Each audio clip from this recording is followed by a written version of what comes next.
So, you've got yourself a first-person character controller who can move around, but what if you could make them move slightly faster? In this Godot Advanced FPS movement tutorial, I'll show you how to make your character sprint.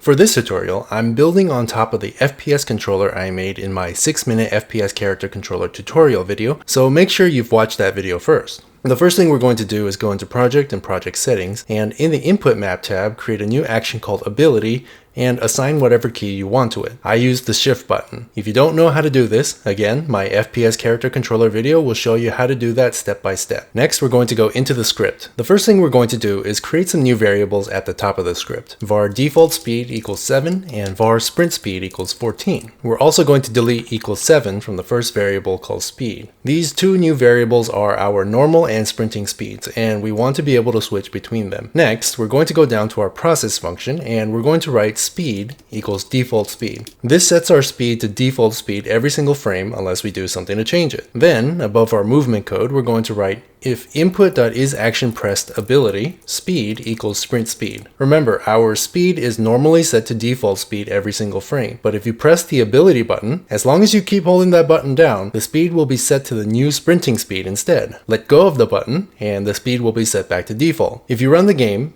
when you hold down the sprint button, you sprint. And when you let go, you move normally. But holding down the sprint button constantly can get pretty tiring and make your finger feel like it's about to explode, and so many modern FPS games will allow you to toggle sprinting on and off instead of having to constantly hold it down. To do this, we need to go back into our script and create a new variable.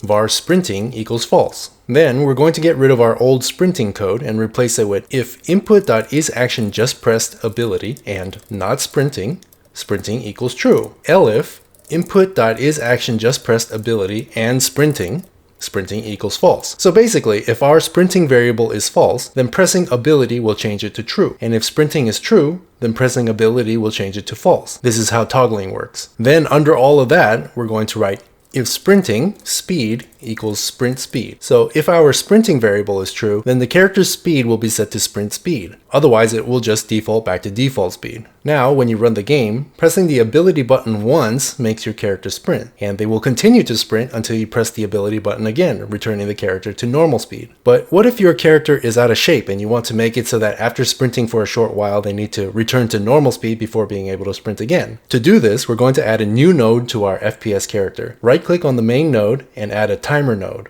We're going to call it sprint timer. Then on the right, in the node's properties, we're going to change the wait time to something like 3 seconds, which is going to be how long our character is able to sprint before slowing down. Of course, you can change this number to whatever number is right for your project. We're also going to check the box to enable one shot, so the timer doesn't just start over once the 3 seconds run out.